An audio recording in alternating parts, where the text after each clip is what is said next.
amended. I forgot to do that. Sorry. No problem. There's 2 weeks public notice before the hearing. And because that's really the only time in a public format for someone to come from the outside and give their input on what that bill, on the substance of that bill. And that is the place where MUSON is going to hopefully step up. You know, I know that you guys did a lot of organizing around 1626. That's the opportunity to step up, put in your public testimony, whether it be in writing or orally. It can be, if we're in the State House, it's in front of us in the committee room. If it's, you know, or it could be on the Zoom format here. Usually, now everything is usually, and then there's variations off the usual, but usually then 2 weeks after the public hearing, we're going to have our first work session. And the work session is where we will actually vote on what the outcome of that bill should be. And so there are a couple different things that coming out of committee, a bill will be kind of stamped with an ought to pass as amended, or an ought not to pass.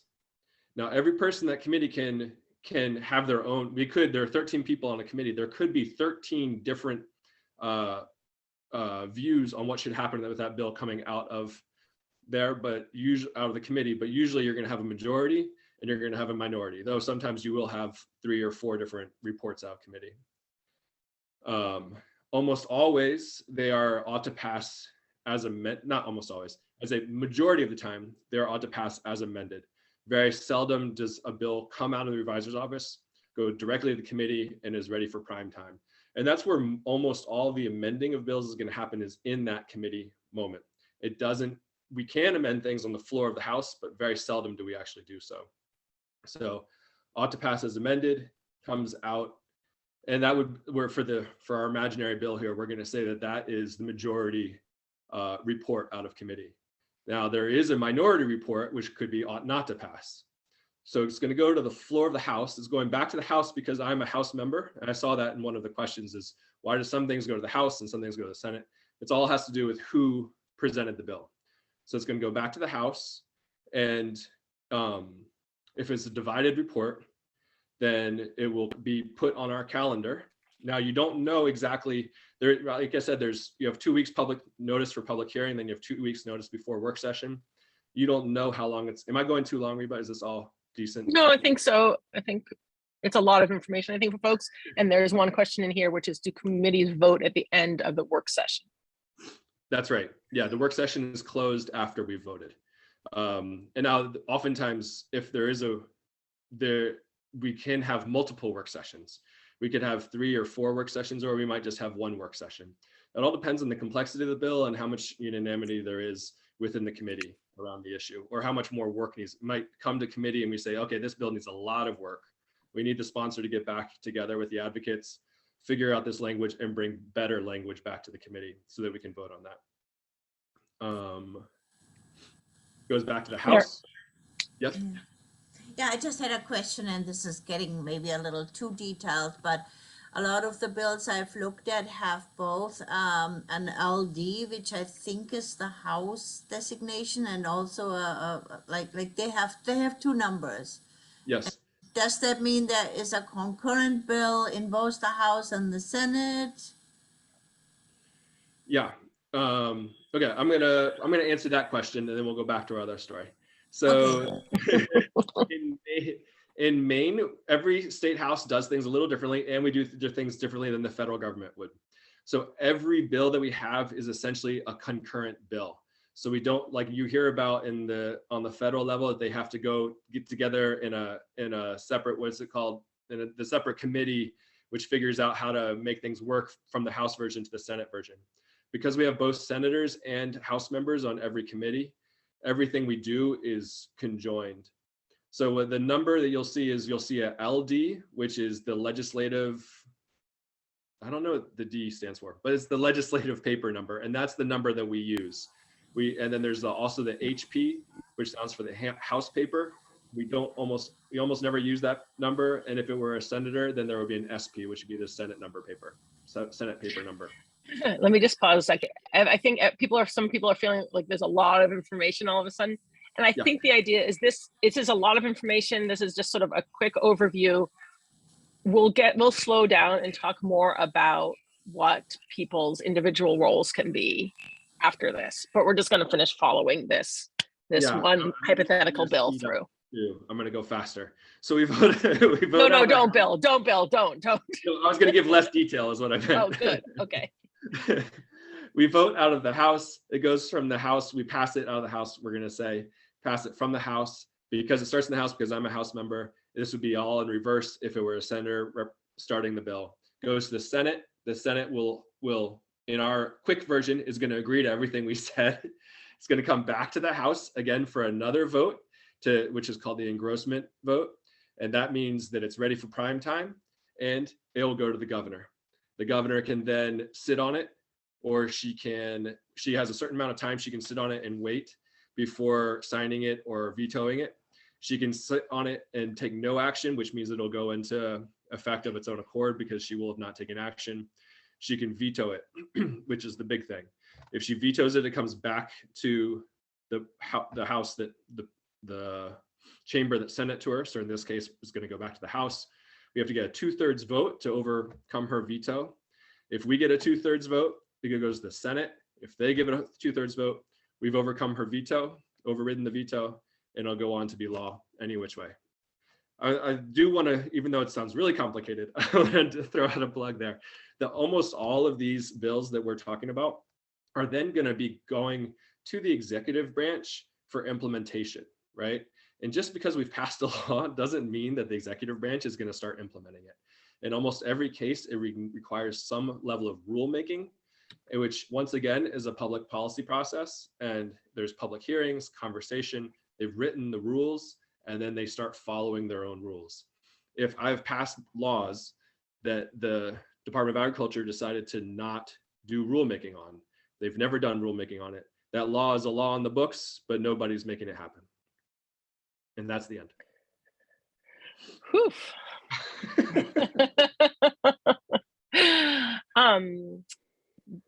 Betsy, sure. Yeah. Oh, you're on mute, I think. Yep, sorry. That was really great and really fast, Bill. Sorry.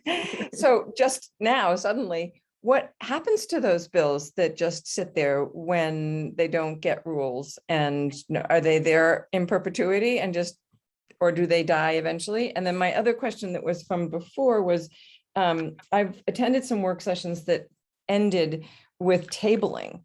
And I never knew what to do, where to go next. Like, am I going to hear again? Do I have to watch every day and see whether that's back on the table, or is there a time limit when they have to, or can they just decide not to take it up again? And is that effectively dead?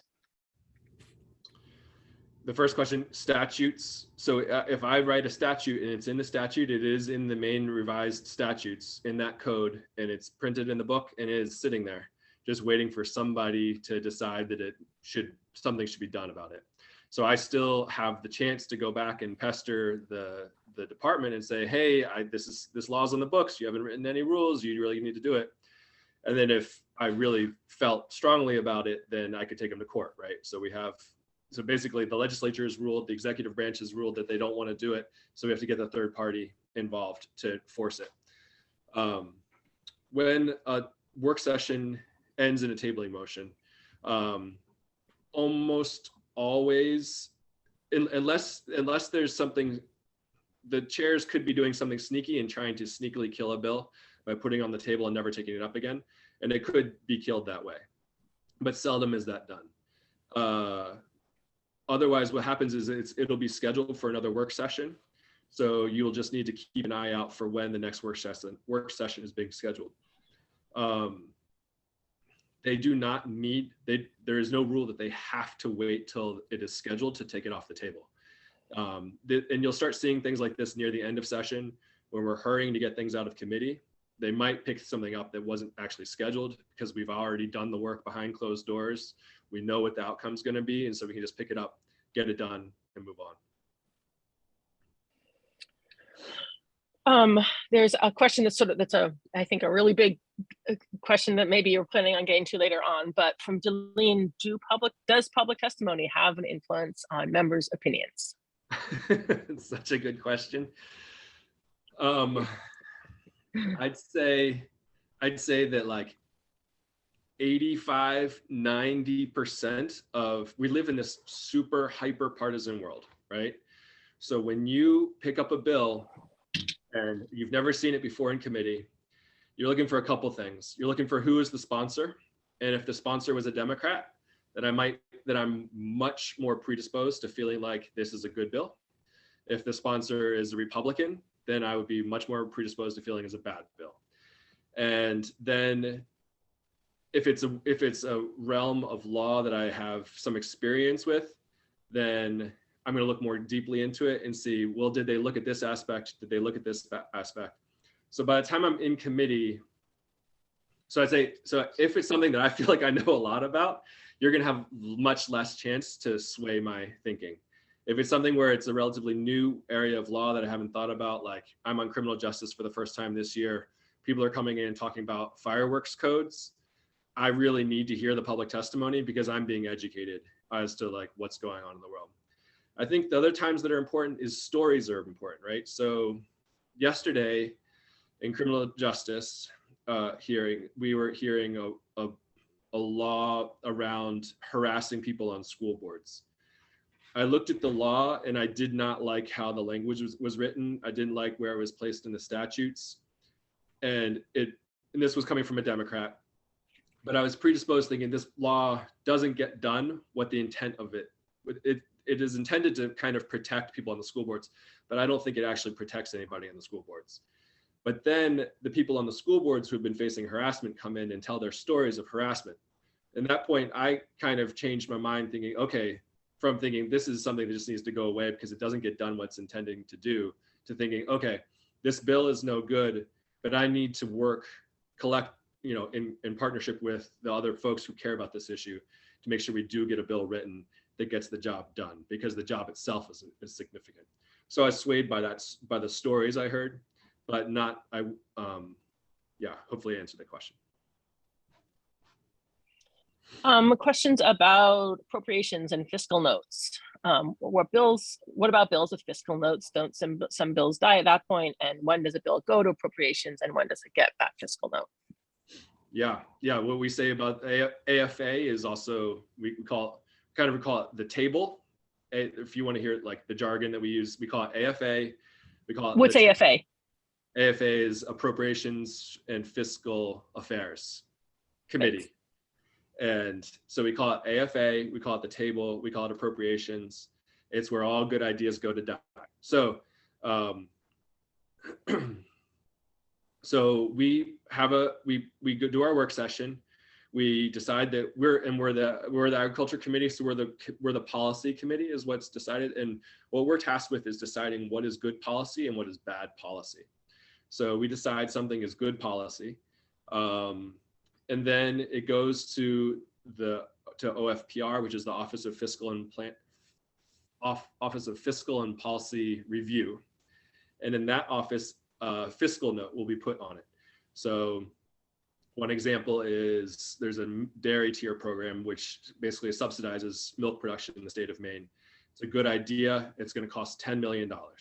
But we know it's a good idea, so we give it a full vote out of Agriculture Committee. It goes to OFPR, they put a $10 million price tag on it. It's then going to come back to the House. We're going to pass it through the House because it's still a good idea and we all want to support small farms. Goes to the Senate, and in the Senate is technically,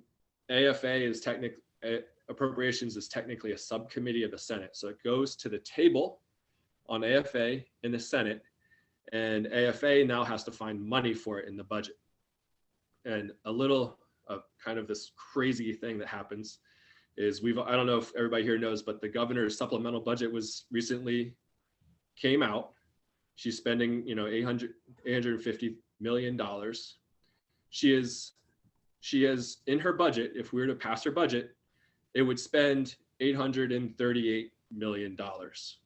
So she has left $12 million for the legislature to decide how it's going to be spent. So now I have sent a bill requiring $10 million to help dairy farmers. And so now I'm asking to use 10 out of the 12 million for dairy farmers. That's never going to happen. So that's where we say all good ideas go to AFA to die. Now, technically, the legislature has the power to write a budget, come up with a budget, fight her budget, and all that kind of stuff. But in reality, the governor's budget mostly spends 99% of the money, and we only put a rubber stamp on it. And there's like no way to wrest any of that money back from her, to claw it back, other than the AFA committee can do that.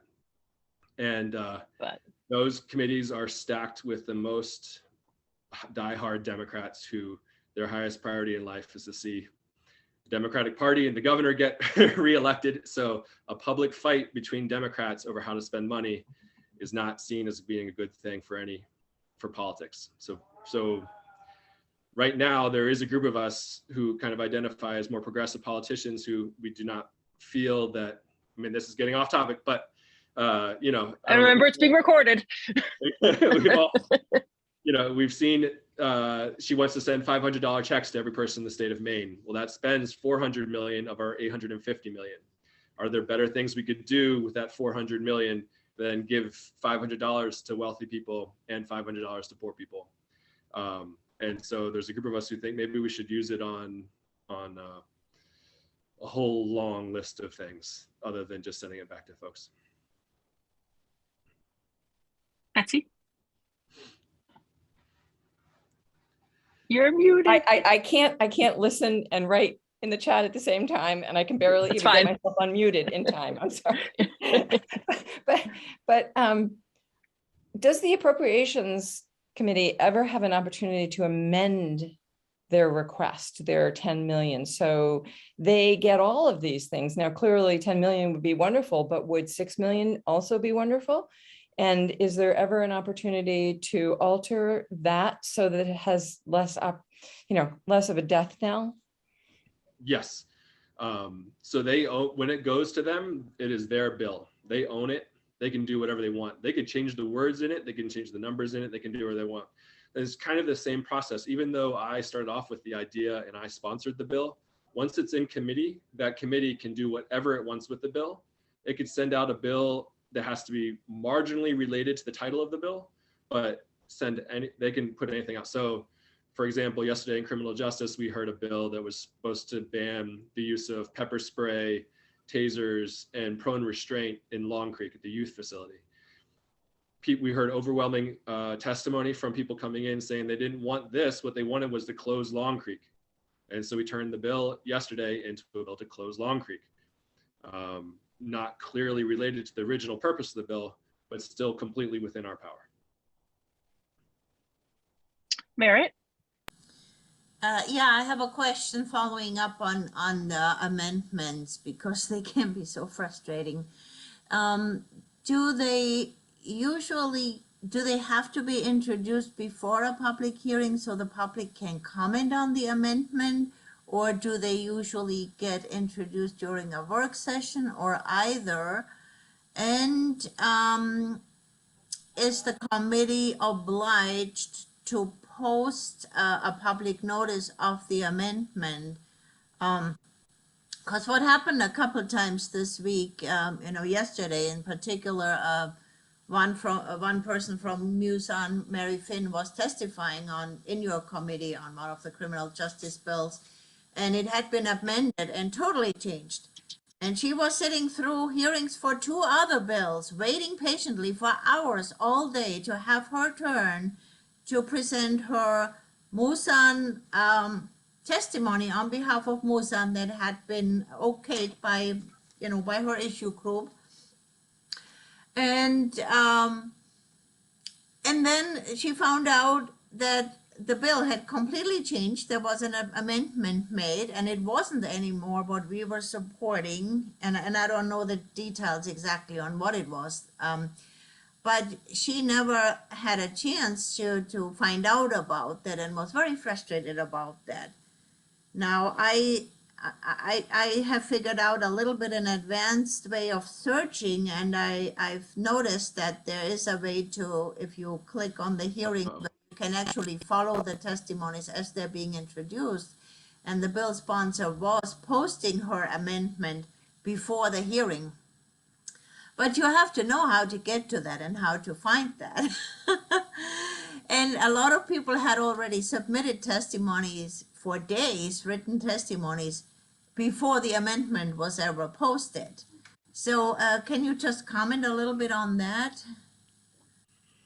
Yeah, and that is frustrating, and because that amendment is not required to be public, and there'd be a lot of reasons why you might not want it to be public, because you might not want to give a heads up to the opposition that you're making this switch,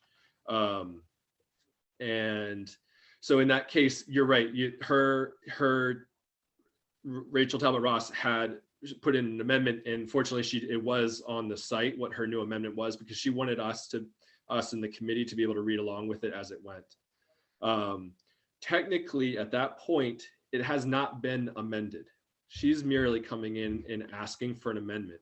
The bill still exists in its original form, and so you can still comment on the bill in its original form, or you could comment on the bill in its amended form. Either way is totally acceptable. And this is something, so she had been working with a whole host of people, sheriffs, district attorneys, as well as defense attorneys and stuff, and figured out that the original form of the bill wasn't as effective as, well, I won't go into details on that bill, but she figured out that she wanted a different bill. And so at that point, you could comment either on her amendment or on the original bill itself. And because amendments tend to flow so quickly through the system, there is not generally a publicly, so that amendment is public now, as part of her testimony. We're going to go into work session, and in work session we could do a completely different amendment from the one that she proposed, or we could go back to her original bill, or we could do anything like that. So that's where you kind of have to be clued in to the conversation. And that's, I think, segues a little bit into what I wanted to say around relationships with legislators. And so I know, Rachel Talbot Ross, she's the assistant majority leader. She might not have time to talk with you directly, but she certainly has staff. So if you let her know that you were actively following the bill, that you want to be part of the process, you want to support her, especially I think as a community of faith, letting her know that, you wanted to be part of the conversation. You could have been notified before the fact that was happening.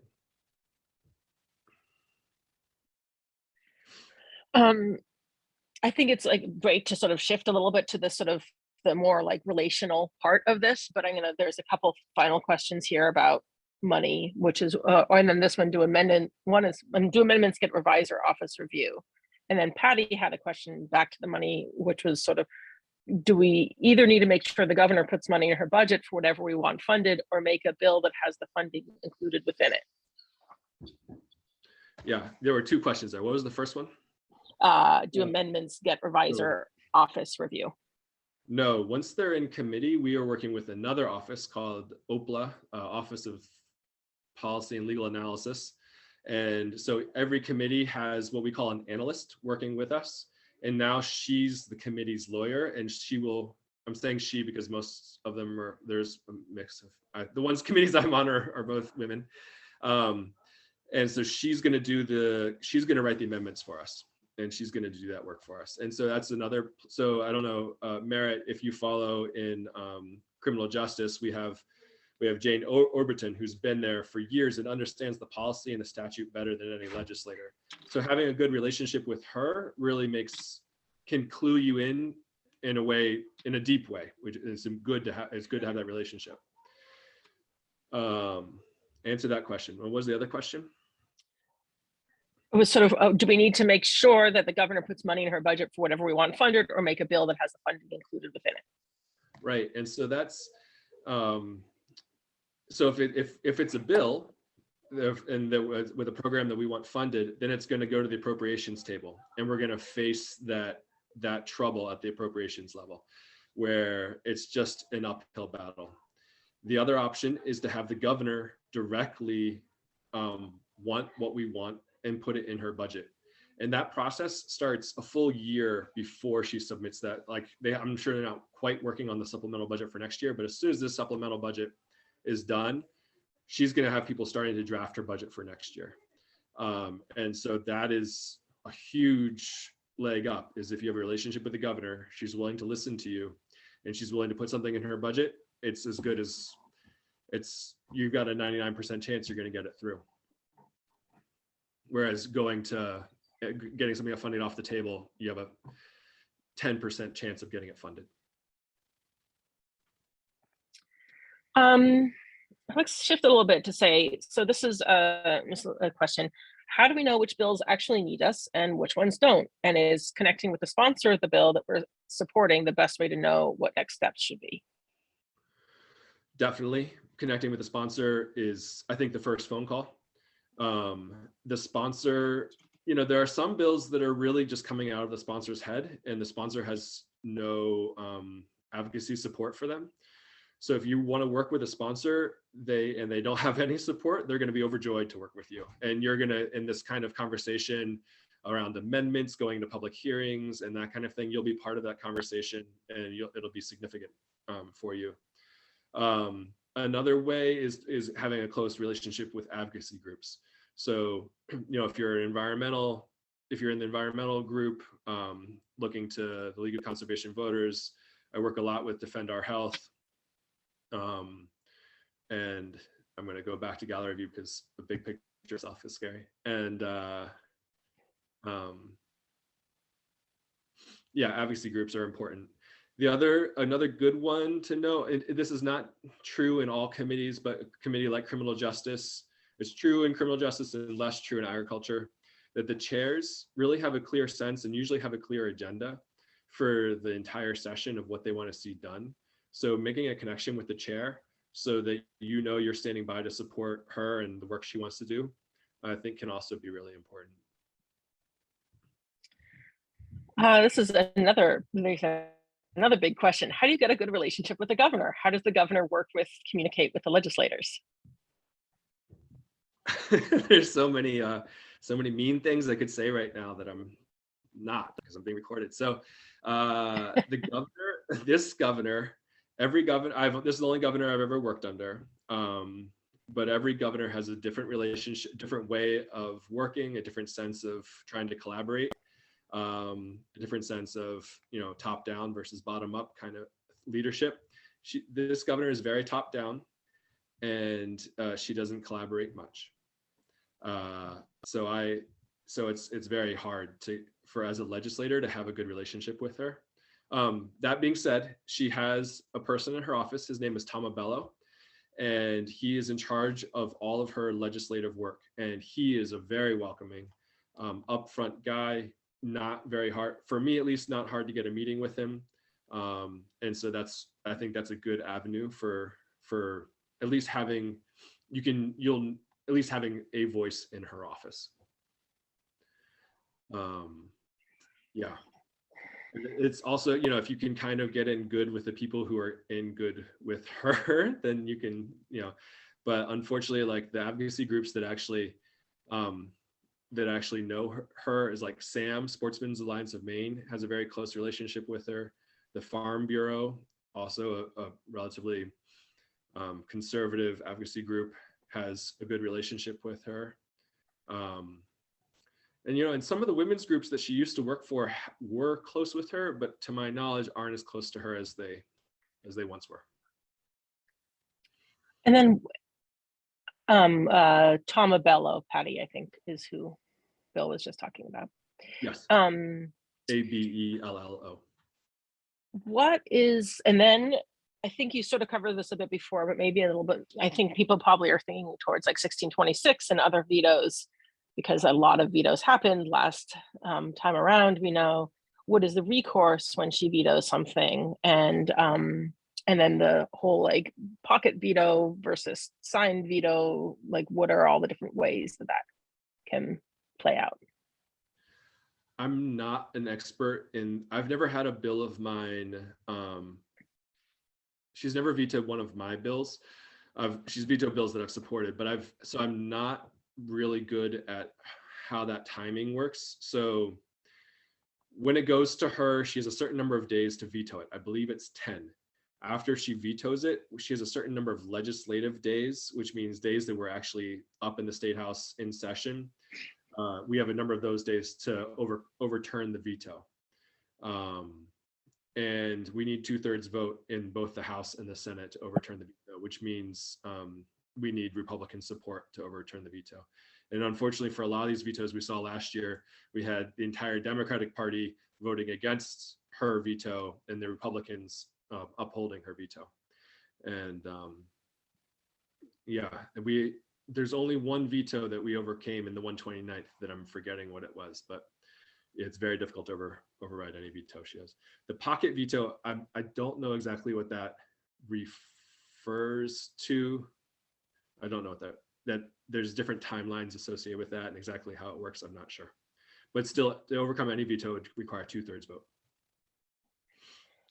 I think if we could shift a little bit to sort of for folks who are less in the nitty gritty, like this, I think a lot really good for issue groups or issue group co-chairs, but for folks who are CLLs and who are just like talking with their communities about reaching out to their legislator, like, and how to do that. Can we talk a little about, about building those relationships and who and how we could do that best as you use? Yeah, an amazing thing that's about Maine is that I represent somewhere between 8,000 and 9,000 people. So I'm a state representative, but I represent the number of people in a small town in most of the country. So I'm approachable in almost all, and you can get a hold of your legislators and you can know them, you can have a relationship with them. It begins with an email and requesting a phone conversation and letting them know who you are, letting them know what you're paying attention to. And it's not a conversation where you're just like, I saw you voted this way and it was wrong and you shouldn't do this. Always start off with, hey, I really appreciate your support on this bill. I really liked that you were doing this. Who are you working with? How can I help you? And then say, hey, on this part of your vote, wasn't quite there with you. Is there a reason? What was your reasoning? Don't say you did it wrong. Say why did you do what you did? And sometimes they'll be upfront with you and they'll say, hey, I got 100 emails saying that I had to vote that way. Otherwise, I was going to lose their support, and I got no emails from the other side. And that's good to know, because then you can go back and you can get everybody in your church to email them and see so at least because sometimes as a politician you're just looking for cover. You want to do something, but at least this happens to me all the time, my entire district is against what I want to do. So I need somebody writing to me saying they want to do what I want to do, so that at least I have a little cover and say I was written to by constituents asking for this, and my vote is reflecting my constituents' desires. A lot of times I've been told I've voted a certain way after the fact. I've had somebody from my community say, I wish you hadn't done that. And I said, well, I didn't want to, but why was the right so loud and I heard nothing from the left? And that shouldn't be the case. And then I could talk about being in the State House and doing committee work. Is that where I should go from there, Rita? Or Betsy, I see you have your hand up. Yeah, sorry, but would this apply for us communicating with our legislators, even when they're not on the committees that are sponsoring, that are proposing the bill? I mean, like because they are going to vote on often at the full House or Senate level. So I'm just wondering, because so many times my particular legislators aren't involved at all in the bills that Moosan is most interested in supporting. And I feel like, so what do I do? Do I wait until it goes to the full House and then send that letter? Do I, if I had the relationship to start with, I might know that better, but coming in new, I don't. Yeah. So if you have a relationship with them, you can easily just drop them a note and say, hey, I'm following this bill. Want to make sure, you're looking at it too, and hopefully you'll support. If you don't have a relationship and you're really just writing a letter to them that they're getting from somebody they don't know, I'd say that when somebody writes to me about a bill that I haven't even heard of yet and says support it, I might think like, oh, that's interesting, I should keep an eye out for it, but it doesn't impact how I'm going to vote. But when I know, because we get the calendar at 5 o'clock the day before we go into session. So in a lot of cases, that's going to be the first time, if it's not a bill coming through committee or a bill that has a lot of press attention, media attention, I might be seeing the bill for the first time 5 o'clock the night before I go in to vote for it the next day. And so getting a hold of me the day before I go to vote, the day of the vote, something like that has a big impact. I'm not going to say who it is, but there's a representative in the state house who everybody says he just votes however the last person to talk to him, or last person to say vote this way, that's how he votes every time. But that does have, I think, timing with that. If it's in committee and I'm doing more in-depth work on the bill, that you should get in contact with me earlier and on a more regular basis in that case. So when thinking about when we go in guns blazing and when we go in being friends and when we go, and I know just from being around you that you sometimes get frustrated when people come in being like, you have to support this bill. And you're like, I'm the sponsor. Why didn't they take the minute to realize that I'm the sponsor of this bill? And that can be demoralizing, I think, for you. So do you want to talk about that dynamic a little? Yeah, so I'm the sponsor of LD 1911, which is one of the big PFAS bills that's going through right now. It's in all the media, and I'm getting like 5-10 emails a day saying support 1911, and I'm trying to be a good politician and write back, thank you so much for the support. I've been working so hard on this bill for the last year and a half, and I'm gonna continue working super hard on it because it's my bill, and the reason it's in the press is because I've been working so hard on it. So I think having a sense of that in the conversation is important. Knowing where a person stands, like on the tribal sovereignty bill, those guys, that committee has put in, this past week they put in another 8-10 hours on it. But literally hundreds of hours have been put in to that bill. So and the people's positions in that room are pretty clearly staked out, it's going to be really strange if somebody shifts at this point. So making sure when you talk to a legislator who's been working on that issue for a long time and really cares deeply about the issue, that you take the moment to recognize that work and recognize that kind of, I'm thinking of Jeff Evangelos in Friendship here. And he has been working on that issue for 4 years. He shed tears on the State House floor on the issue. He has screamed on the State House floor on that issue. It is heartfelt for him. And so and I know he's gotten a lot of emails and letters on the issue. So if an email letter isn't just saying vote the right way or please vote the right way, but it says, I know this is an important issue. I thank you so much for the work you've done. If there's anything I can do to continue the work with you, please let me know. That has more long-term impact than just another, because otherwise you kind of get frustrated with all the emails. Like, yes, I'm in support. I know I'm in support. I swear, I really am in support. So, yeah. Annie? So then part of what Mooson, because as an outsider, I don't always know what Jeff Evangelos' stance has been. So part of what Mooson can do is if Mooson knows that and you're getting information out to congregations of saying, these are the people who have been supportive and here's a way you can offer your support, that would be helpful to me as I'm passing information on to members of my congregation who may be wanting to contact their legislators. Because as outsiders, we often don't know, and we haven't been tracking what our legislators have been supporting or not supporting. I know kind of general anyway, so I'm just adding that would be a helpful thing that Mooson could be getting information to us if Mooson knows that. Thank you.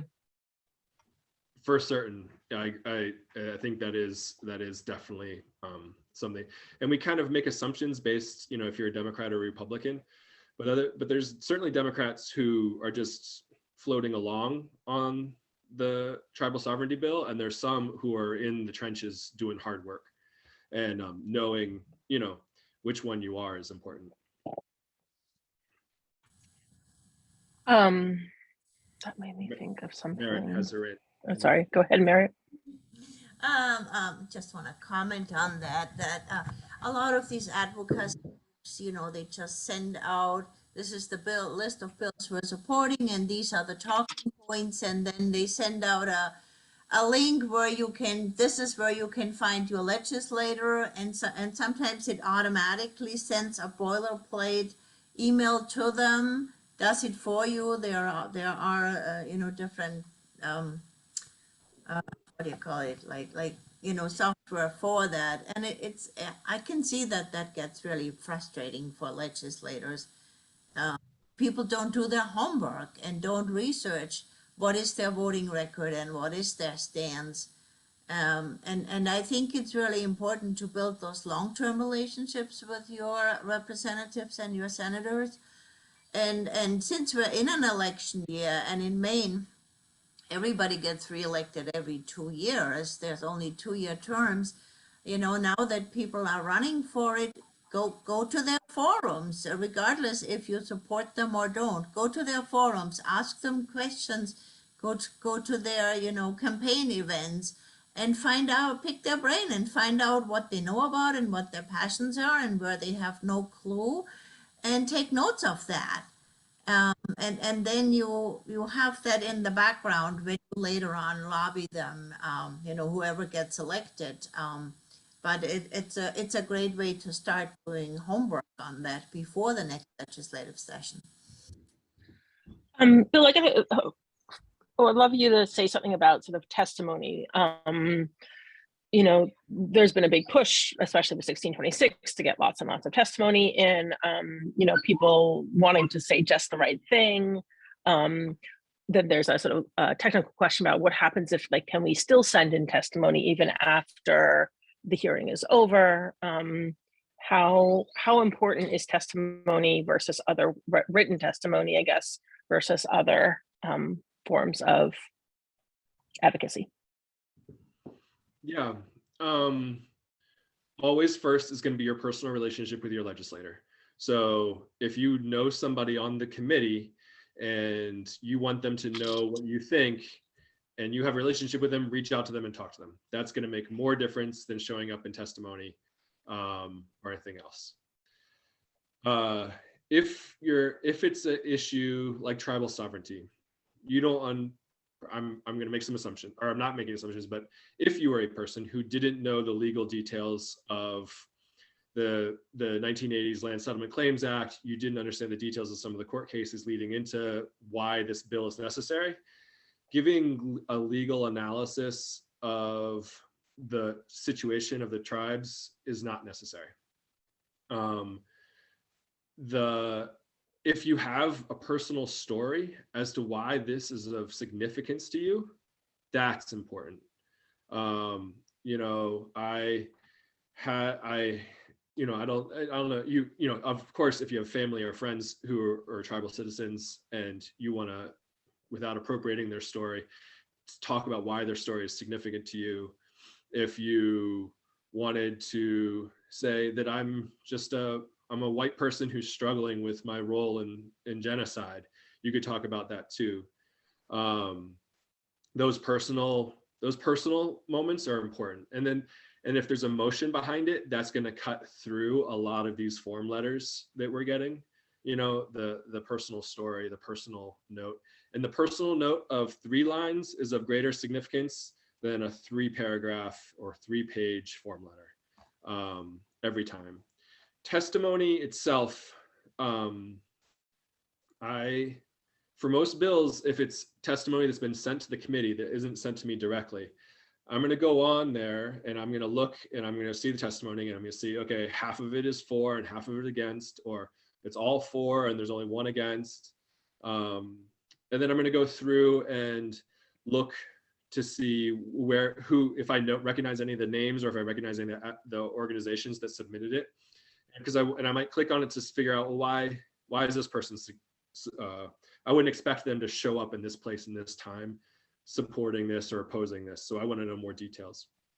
But a lot of times at the point that I'm looking at testimony or listening to testimony, I'm looking for 1, emotion or passion, and then 2, some fact that I don't have already.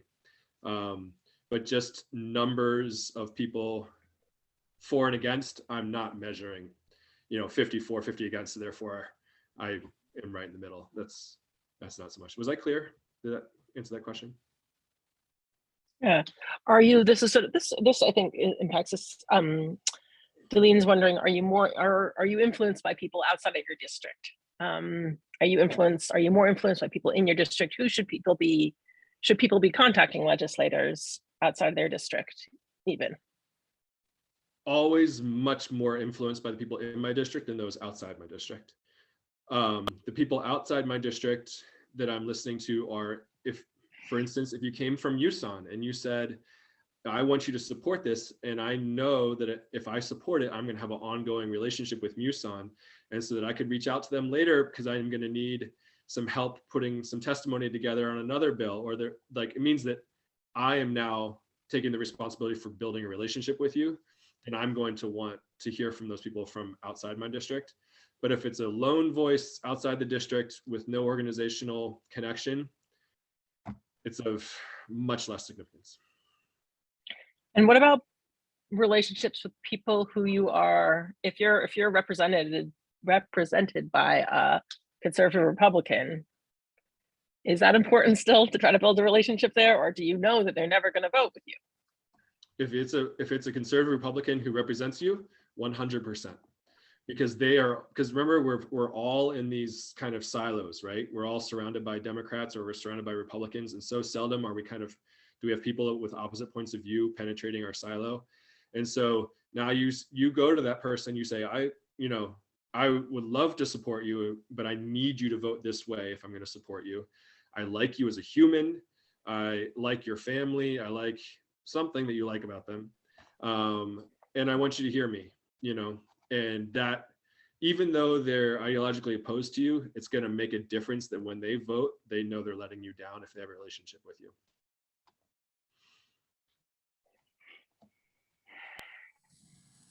I hate letting down the conservatives in my district when I vote, when I don't vote their way, because I know that I'm going to go, not just because I'm worried that they're going to yell at me, but also because I like them and my job is to represent them. So I just feel a little bad that I'm not representing them.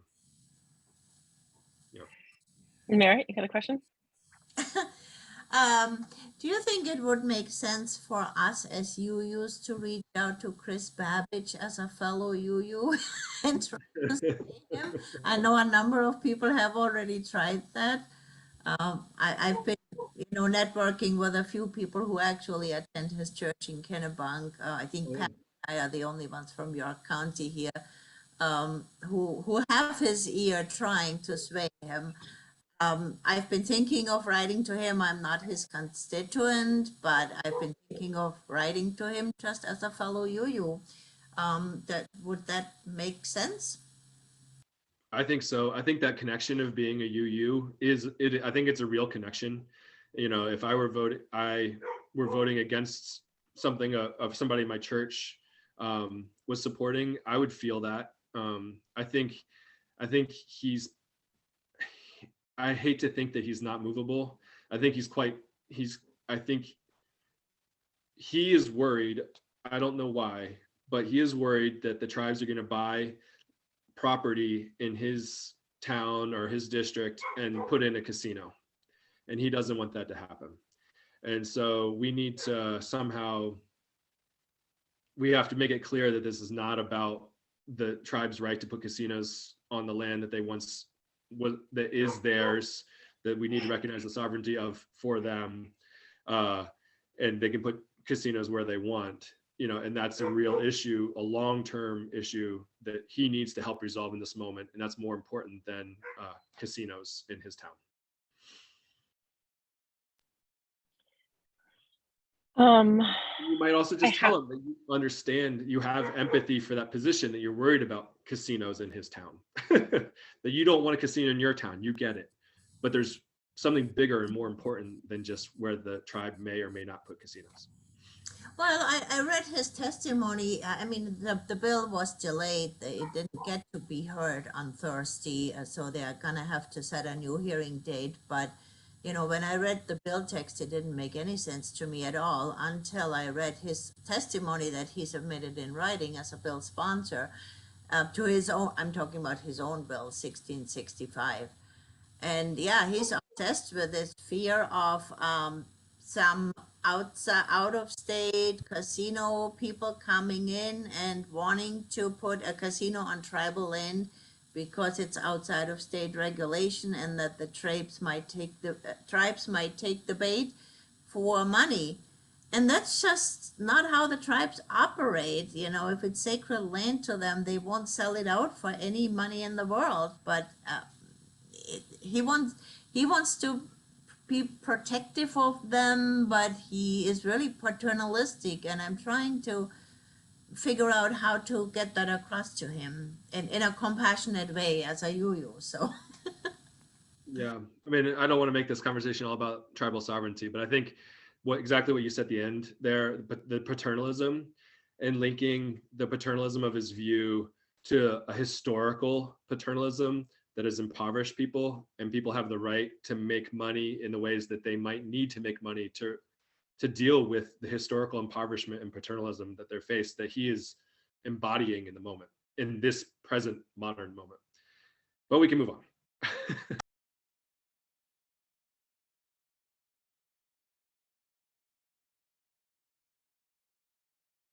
You're muted, Reba. Sorry. I'm just looking through. You know, I feel like we covered a lot of the questions that were out there. So Ellen? I have a question that goes way back to the process of a bill. When a bill goes to the House or the Senate for a vote, if it is a divided, if it's an ought to pass and it was unanimous, it sort of gets combined with a whole bunch of bills and the hammer goes down once. There's no discussion, there's no anything. If it's a divided report, does that always get scheduled for a roll call or an individual vote? It may not be a roll call. Yeah, good question. So it's called, if it is a unanimous vote out of committee, it goes on to what's called the consent calendar. And the consent calendar will go down with, the entire consent calendar will go down with one gaveling. We can object to something being on the consent calendar and pull it off of the consent calendar and put up a fight if we want to. Nothing goes for, if it was a divided report coming out of committee, it will have its own separate gaveling. So what will happen when that bill comes in is one of the reports, and it does not have to be the majority report, will be moved by the chair of the committee. They'll stand up and they'll say, I move the OTP that was in the majority on this bill. And then the speaker or the president will say, this is moved. And then at that point, somebody needs to stand up and say, I'd like to roll call and I'd like to speak to my motion. And the speaker, or I don't know the rules I think the same rules are in the Senate as the House. 1/5 of us have to raise our hands saying that we all agree that we want it to be roll called. And then we get to have the debate back and forth about it. And so what the Republicans are doing right now, because they kind of don't want to see things go to the consent calendar, is that they're breaking the unanimous decision by one vote, just to make a point, just so we spend more time in session and that kind of thing. So but none of those votes have been debated on the floor. And you can debate you can debate a bill on the floor without asking for a roll call. Okay. Our veto overrides votes, always roll calls. Yes. Yeah. Yeah, because we need 2/3. So they need to count us. They don't count our vote unless it's roll called. There are some weird things that happen that we don't need to go into. Anybody else have any other questions? Melanie? Are signing petitions useful? do legislators look at the total number of people, even though it is impersonal? Yeah, if you came in and, I mean, especially if you got 100 of my own constituents to sign a petition saying that they felt this way, that would very much have a lot of impact on me. Because very seldom, remember, I only represent 8,000 to 9,000 people. So if I know 100 of the folks who vote for me all care enough to put their names on a piece of paper, then who might be watching my vote, that's definitely going to sway me. If it's 100 people from across the state of Maine, it would have less significance to me.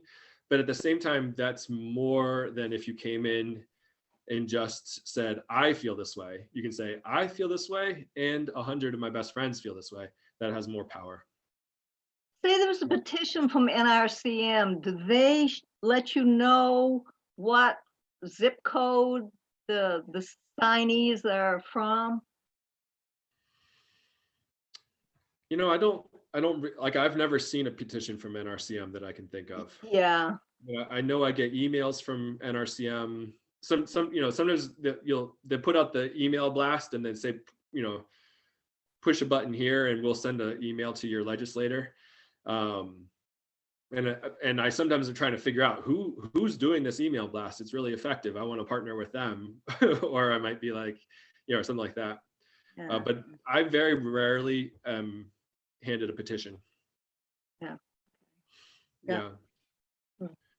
Hmm. I was gonna say, as we're kind of talking about trying to effective advocacy and from USON, I think that when somebody from USON gets up in front of a committee to give testimony, I think being clear that you're from USON, being clear that you're speaking with the force of, I don't know, do we have members in USON or? Let's see, 26 churches across the Yeah. state of Maine. Yeah, you're speaking with the force of 26 churches from across the state of Maine, that there was a vote by your policy committee. And, you know, sometimes you can stand up because there's a lot of organizations have these policy committees, like Farm Bureau comes to mind, or MMA, Maine Municipal Association. And they always get up and say, by unanimous vote of our policy committee, which means that it's a group of 10 people who all feel the same way, we have decided we're supporting this bill. And then, so that has weight. That has almost is, you don't have to go, because your organization, you don't have to go and get a bunch of signatures. You can just say, I stand up here representing hundreds of people across the state. And we believe this because of our faith, we're united in this feeling about this bill and that has weight. So I think it was Merritt who was talking about the amendment for Talbot Ross's bill, and you weren't sure where to go. If at that point, the person giving testimony could have pivoted and said, I'm here from USON, where we represent 26 churches. By unanimous consent of our policy committee, we support these issues and we want to see them addressed in the best way forward. You know, and if you knew Rachel Talbot Ross and you knew that you were gonna, I personally am, anything Rachel says, I do. So if USON knew that too, that Rachel is just somebody you're gonna trust, you say, we'd like to continue to work with the sponsor and support her efforts in whatever way we can.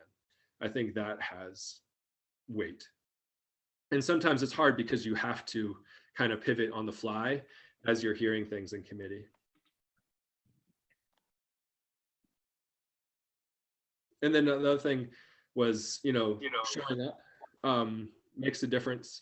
So we're going to be in session on Wednesday.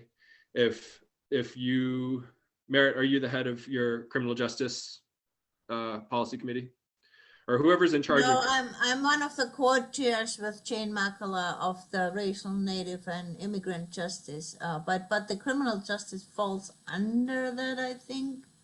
Yeah, it sounds from the description. It sounds like justice bills we've discussed, in our committee. Yeah, sounds like you're kind of judiciary and criminal justice.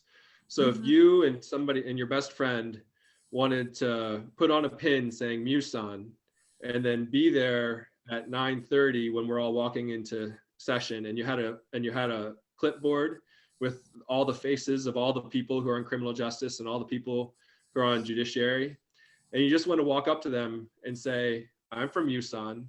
This is what we do. I'm going to be in front of you in committee. I look forward to working with you. If there's anything I can if there's anything I can, do to support the work you're doing, or if you want our input on something, this is my phone number, and hand them a business card or whatever. That makes a difference, because then now they know you. So then when they see you in committee and you give testimony, we're just going to pay a little bit more attention. Oh yeah, I remember this person I talked. And then the next time you show up in session before our vote on the sovereignty bill or something like that, you're like, okay, I met him in the hallway, I saw him in committee, they show up, they care, they're knowledgeable, I'm going to listen. And so it's that kind of. Bill, what's the rule? Because of COVID, what are the rules about being there in person right now? You're allowed in this, you're not allowed in for committee. We're hoping to switch to a hybrid committee where we're part Zoom and we're part in person.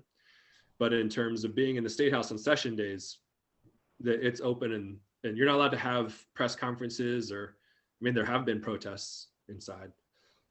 For the ERA, it was awful. We had all these sorry, I shouldn't say that, but there were, I don't know if anybody knew, but ERA was being billed as a pro-abortion bill. And so there were a lot of pro-lifers in the State House that day.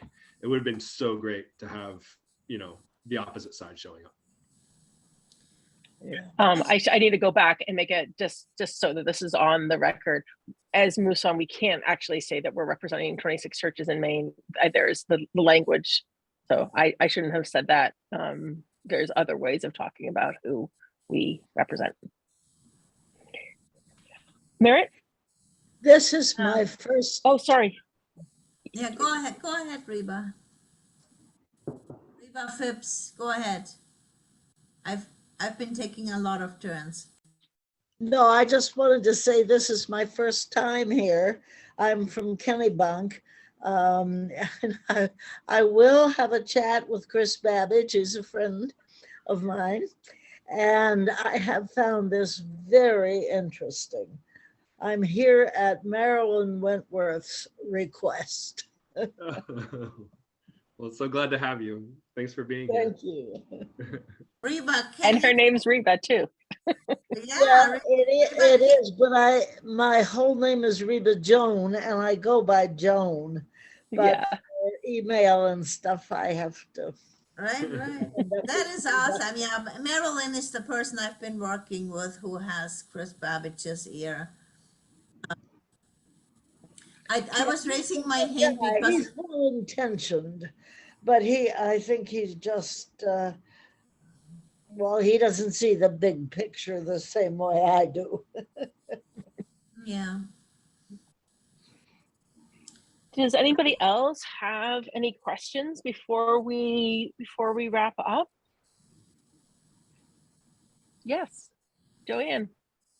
So Bill, you said, I think I heard you say for the ERA bill, it would have helped to have people there, the other people on the other side.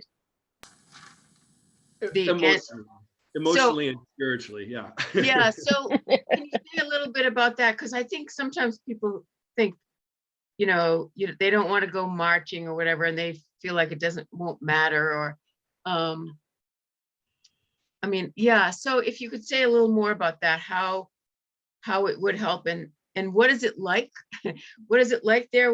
What was it like being there for you, and how did the people act, the anti-abortion people? Yeah. Just a little bit about what it was like that day.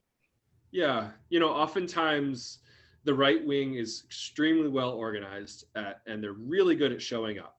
And and we see a lot less of that coming from our side of the conversation. Yeah. And I'm much better at walking through, protests and signs than I used to be. And they're not allowed to there are rules. They can't block our way. They have to let us in. So there are police there kind of keeping them against the walls. Not like you would in a protest situation where there's lines of police and lines of protesters, but just people there making sure we can come and go freely. But they all have signs, and they're all, they're saying things, not yelling things, but saying things as we walk by. And they certainly want me to stop and engage with them. And I might stop and engage with one, and then I don't engage anymore. And yeah, it's like that. And it's, So and what it- how many people were there? How many? About?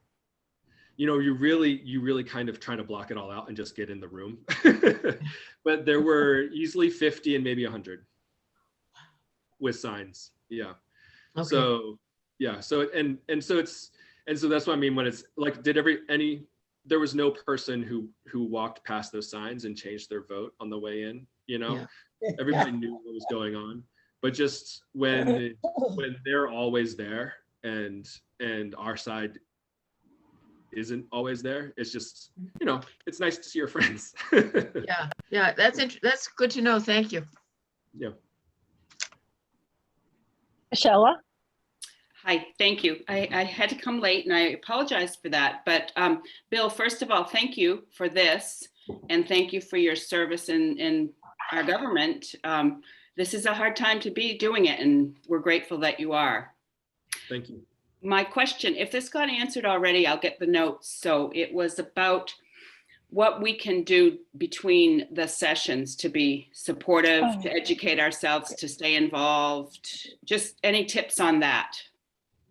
Yeah, I think it depends on which between sessions. So if we're so at the end of this session, what we're going into is we're all going into campaign mode.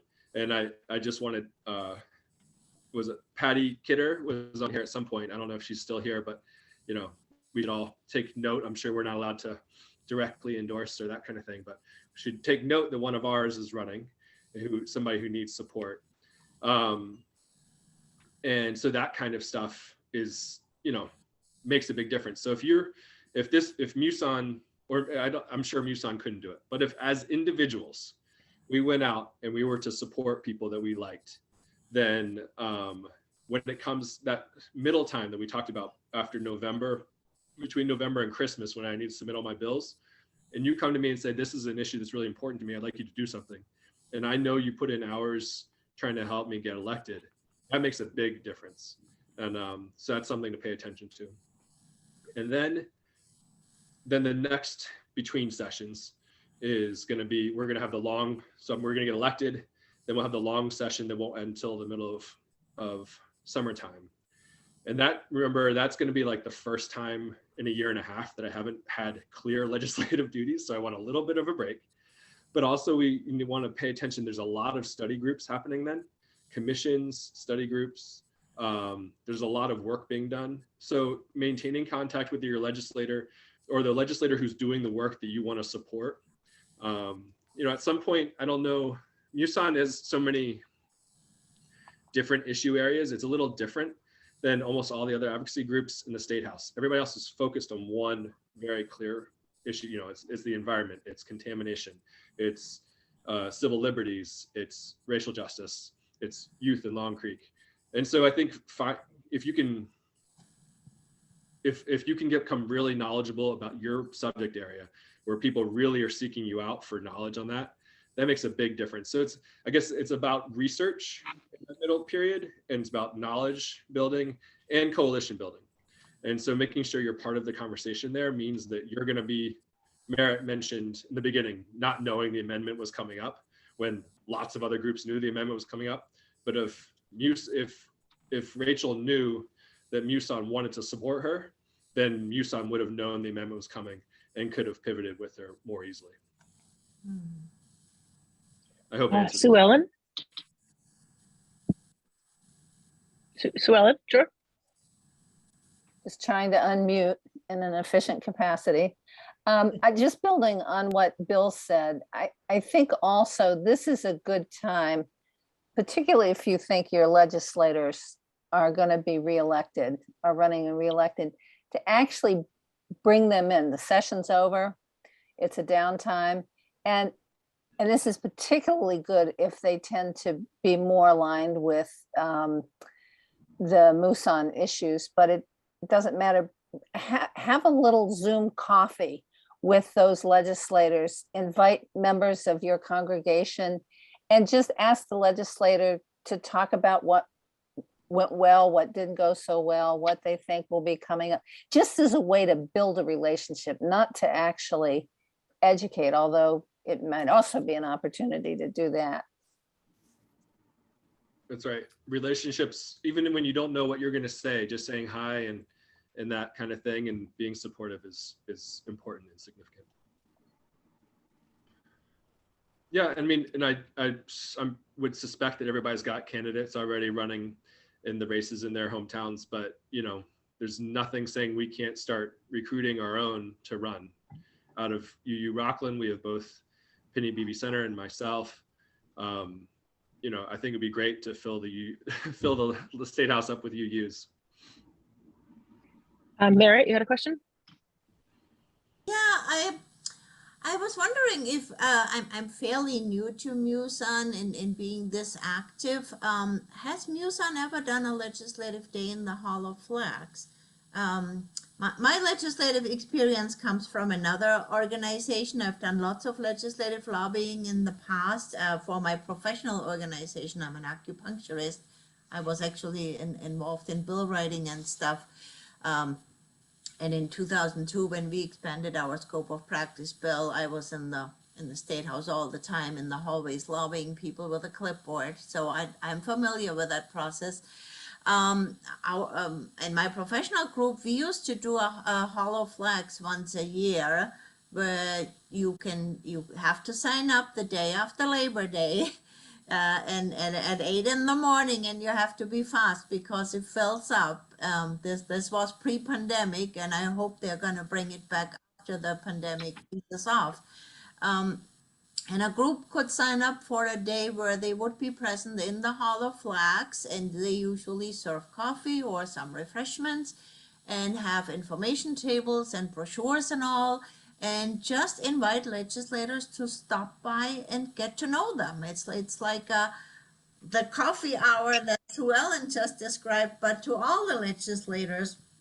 And I think it would be really useful if Muson planned on doing that, of having a day where a bunch of us go to the State House and have an information table and just introduce ourselves and say what causes we are supporting and what our 4 issue groups are, and build some of those relationships. And then each of us can invite our own legislators to say, like, I'm going to be there, please stop by, I'd like to meet you, shake hands. I So believe we have done that in the past, right, Bill? We have.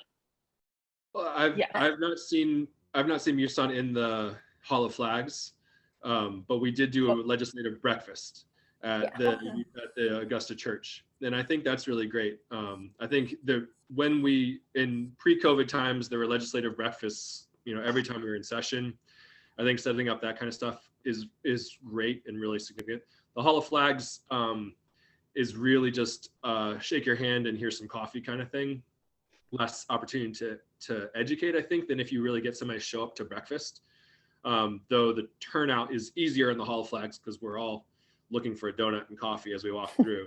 Whereas getting people to come to the Augusta Church is a little bit, you know, harder. But yeah. And I was gonna say, I remember Bill coming back from that and having the little enamel pins. And then he always wore his little UU Chalice pin from that point on, which was really great. Yeah, it makes a difference. Sue Ellen? Yeah, Reba, I don't have a huge history with Muson, but I do know, because of some of the things we did with the strategic plan, that we have in the past had a breakfast for UU legislators. And I believe we have done activities in the Hall of Flags with our partner organizations. I don't know that Muson ran its own, partly because we don't have the budget to do something like that. But to partner up with other organizations that we're working on legislation with is oftentimes an opportunity to have a table, have some signage, have some literature, and do some meet and greet. And I just want to, Sue Ellen, I want to just make sure that between you and I, we can be clear in answering a question on the chat about why can't we each speak for the 26 churches in Maine, in UU churches. And are you able to Yeah, take? well, the churches are not members, and churches are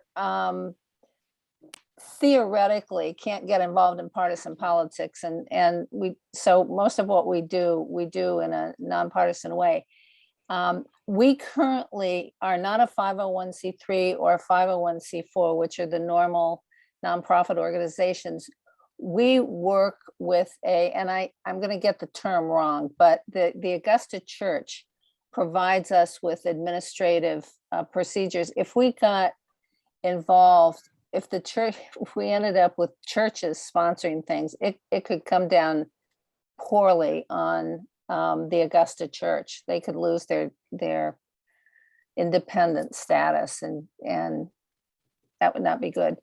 So yeah, we are members. So what the more positive thing to say is we can always say, we have 26 churches throughout Maine. There are hundreds or thousands of UU members in Maine. We speak for those UUs who are members of Mooson. Yeah, perfect. Sue Ellen, wasn't it also a matter of not misrepresenting every church in Maine as taking the same stand that we might be representing in? Oh, for sure. Yeah, yeah. If individual churches have not taken a formal vote Yeah. one way or the other on an issue, we shouldn't be implying that they have. Right. The Mooson in Massachusetts, for example, which is not called a state advocacy network, I don't think, and Betsy is more familiar with this than I am, but my understanding is that they pick their legislative issues by polling the churches in between sessions and finding out what the churches want to do. And then if at least 2 churches sign up to be the lead churches on the issue, then that's the issue or issues that they will go forward with. So it is very much a church sponsorship organization, very different from how we operate. But Corliss, you're absolutely right. We don't want to be speaking for churches who may in fact feel differently. Yep, thanks for that answer. Okay, I guess Mary, you got one. Yeah, I just wanted to comment. So the language that Shane recommended to me for testimony writing was to say and that's actually what Mooson has on their home pages. Mooson links Maine's 26 Unitarian Universalist congregations in active legislative ministry. So it's a little bit of fine tune. We're not saying presenting them, we're saying we're linking them, and to get away with it, so we can still put out, yes, there are 26 churches, but we're not claiming that they're all behind what we're advocating for. Right. Yeah. That sounds great. Yeah. Okay. Oh, Melanie.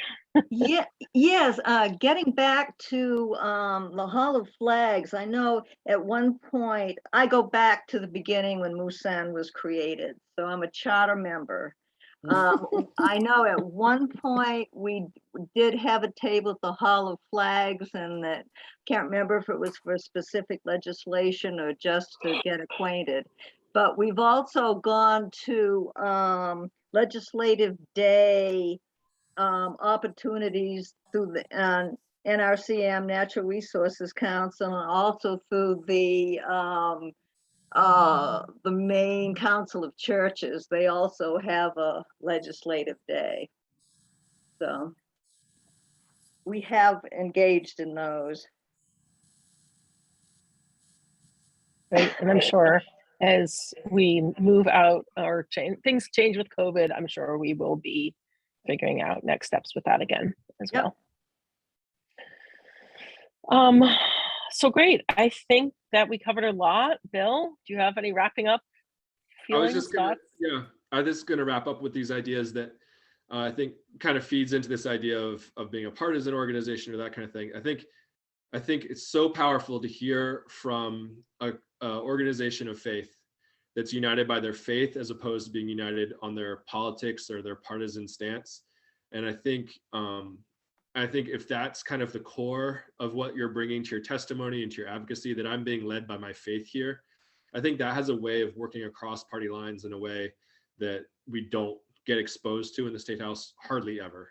And so I think putting that forward as, you know, we're a group of people working together, united by faith, to work for the, you know, for our 7 principles or something like that. I think that can be very powerful, and I would encourage that. Thank you. That's great. Okay, if people have questions that came up with later, you can send them to me and I'll share them with Bill. I guess we'll put this recording up on the CLL Hub as well and share it with issue groups, co-chairs. Everybody is saying thank you, Bill, over in the chat. And we're gonna go take our kids on a ski trip now. So here we go. Thank you, everybody, for showing up. Appreciate it. Thank you, everybody. Take Have care. fun. Thank you. Bye. Sue Ellen, you still there? No.